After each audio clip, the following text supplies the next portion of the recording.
Praise the Lord, beautiful, blessed souls. Back with another word. One, I'm going to end out the last one. We must always, this new one is 59. And I'm going into Psalms 59. And we're going to get into it.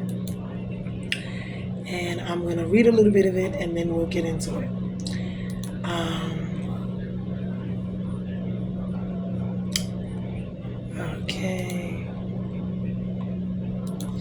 Okay. This one says, deliver me from my enemies, oh my God. Protect me from those who rise up against me. Deliver me from those who work evil, and save me from bloodthirsty men. For behold, they lie in wait for my life. Fierce men stir up strife against me.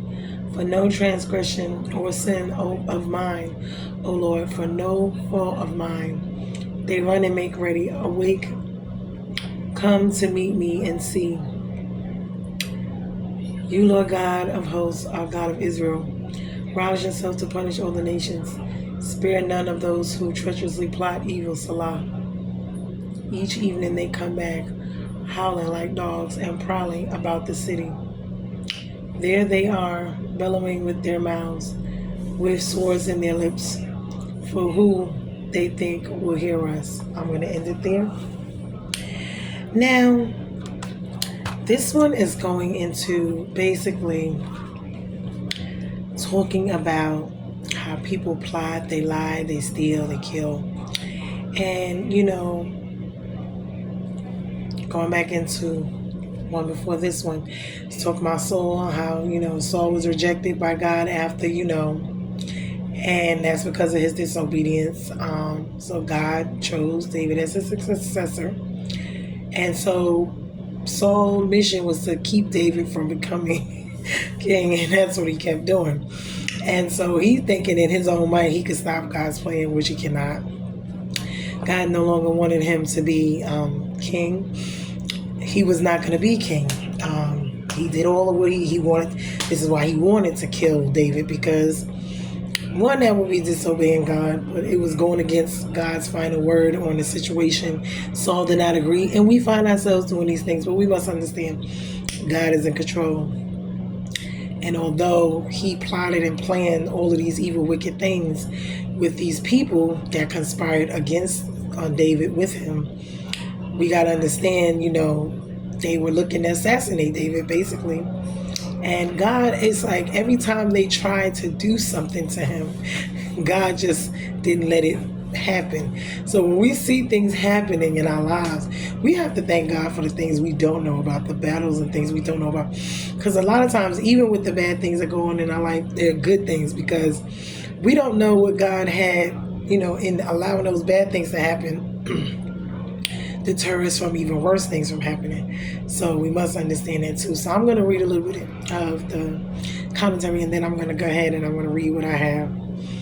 Well, actually, wait. Okay, I'm going to read mine, then I'm going to read that one. Okay, so basically, they plotted, they lied. They recorded every fault. They watched him. They monitored him, meaning David. They took notes to despise him, to wait to attack. This is what Satan does. He steals, kills, destroys. He lies, steals, kills, destroys. He's always waiting for opportunity. He's always pointing a finger at us, especially as believers. We got to keep these doors closed, because whenever doors are open, we got to figure out, when we open the doors, we allow the enemy to come in. That's why God tells us to keep them closed. But what God is to us determines what he does for us. This is another thing that we must pay attention to, because what type of relationship do we have with God? Are we obeying him? Are we not? Because different types of enemies for different type of situations and circumstances. But we must understand that throughout all this, it's still teaching us something. No matter what it is, good and bad, it's always teaching. God is always trying to teach us something.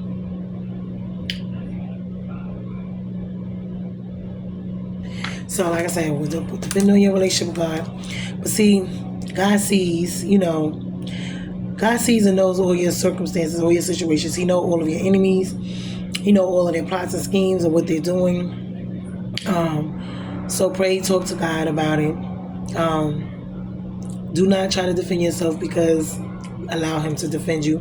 He knows more about the situation than you do anyway. So you can try to defend yourself and then you can mess things up because you can get in God's way. So God will defend. He will deliver you from your suffering. And when you are going through these things, it is hard on us, to know that even in this case, David really didn't do anything. He didn't do anything to anybody, but he was still being persecuted anyway. And suffering is hard to take when you haven't sinned, when you're innocent. But God is, and, we are supposed to wait. We're supposed to, let God rule. So we must trust in Him to do that. God delivers, He provides, so we must sing praises and worship Him and rejoice. Begin and end each day with praise and worship with God. But I'm going to also get into this because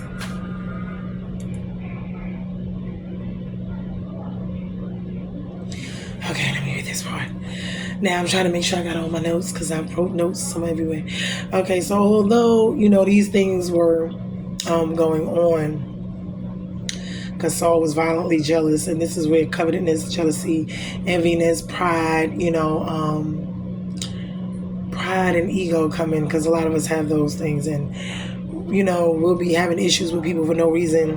People that haven't even done anything to you folks be trying to do stuff to you for no reason. And remember, God sits high. He sees and knows all. So while you're trying to do stuff to other people because of jealousy, whatever, and you know in your heart that they have not wronged you, they have not done anything to you, you're going to find yourself in a very, I would say, what you call the place? You need to worry about your own, self, because this is a dangerous place for you to be in, I would say. It's through having fault and dealing with people unjustly for absolutely no reason at all. These are situations where God sees, and He will eventually. He's going to allow you time, because usually God allows us time. He allows even the evil, wicked time. So no one can say that they didn't have time to fix, to change themselves, their lives, to stop doing what they were doing, especially when it's ill, doings. God gives us time. So no one can really sit there and say that.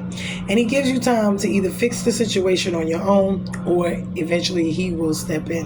Like I said, a lot of the plots was foiled because they were sending assassins everywhere to find David, to kill David, to his home, to his friends, to attack him. They were bloodthirsty, evil people, violent people participating, found themselves in these situations yet because he was innocent.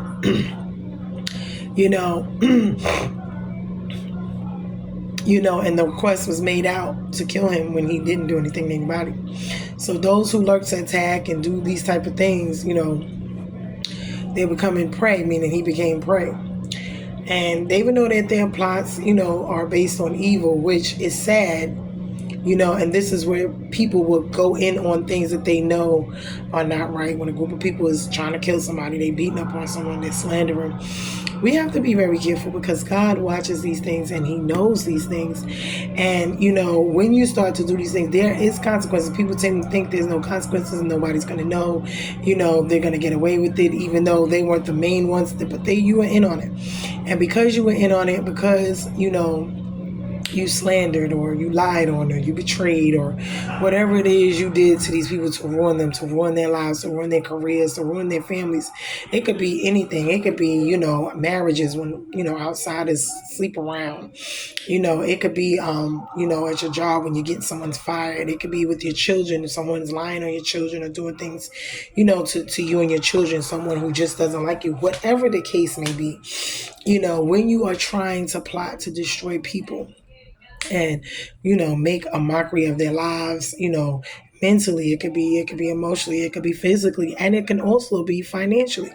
Whatever it is that you're doing, because manipulation is a form of, lying to a person, on a person, deceiving them, whether you're taking money, from them deceitfully, A lot of people have these scams out here with these businesses or just calling people up lying. These different things that people just really think is okay. Oh, because they want money, they need money, they're just going to lie, and identity theft or, whatever. And these things causes people so much turmoil in their lives. And they don't really sit back and think about the turmoil that the person that they're doing this to, the victim, of what their life is alike and what it is. But God is not mocked. You will reap what you sow. And when he steps in, because he's going to give you time to get it together, then he's going to come in if you don't after a certain amount of time, and he's going to handle it. Now, when he steps into it, this is why we cannot get involved with these things. We have to allow God to do them. Why? Because we could get in the way and he could be ready to destruct, and you could be doing something you ain't got no business doing, and you could get up and caught up in God's destruction situation where he's trying to give out his judgment on these people. But we must understand, these things are evil when you're oppressing people, when you're keeping money from them, and you're making them suffer, whether it be like what we went through with slavery or even the racial stuff that goes on now. All of these things affect us, and they affect all of us, not just one or two of us. They affect all of us as a society, where you make laws that, just for some, and, you exclude others and you don't want them to succeed, and you oppress, you depress them, you injustice with them, all of the time. You're killing, you're lying, you're destroying them in every which way possible. God sees, he knows, he does not forget, he does not ignore. And you're when you do stuff to the person like me or whoever, we may not see or know everything that's going on, but God does. So please understand that you're not getting away. Folks get by, I always say, but they never get away, because eventually it will come back. And usually what happens is they continue to do so bad, so much evil, and God keeps trying to show them and stop them, from themselves and from harming the other people. Why? Because we're all his children. He doesn't want any of us to be doing these things to either one. He don't want me to do it to you, you to do it to me. But because this is what world we live in, let God have the revenge. He's going to get it. And when the time comes, usually the person is to their own demise. Like, let's say they'll set a trap and they'll think this person is going to fall into it. But when God steps in, somehow or another, they themselves will end up falling into the same deadly trap that they set for someone else. That's why you cannot go around digging ditches and holes for people, because you will find yourself in it yourself. And that's the sad reality of it. So whatever you plotted for the other person, however bad, if it was for their death, if it was for their whatever, you better be careful. Because whatever your hand is in and whatever it calls for, you can find yourself in that same. And then the thing is, and this is what people don't realize, that's the only way people think about it, is when it's them. It's where you have to put yourself in other people's shoes, what you say and what you do at times, how you're thinking, because people just disregard you, your life, your everything. But when it's them, they want you to love them and respect them and have such regard for them and their lives and their feelings and their mental health and their emotional health, their physical health, their financial, their spiritual well-being, but they don't want that for you. So, or they disregard it when it's you. And we're all supposed to have that for each other, because that's what God, causes us to do. So, in wrapping this up, like I said, he's waiting on God. He knows God is faithful, and which we all do. And it may not come when you want him, but he's always on time, and he always handles. And when he does handle it, he handles the way he can. Because everything is exposed, everything's on Front Street, everything's out there, whatever was going on in the dark, everything's brought to the forefront, and there's no, turning back. There's no, it wasn't me. There's no, there's nothing but at this point either demise of your own self, shame, whatever.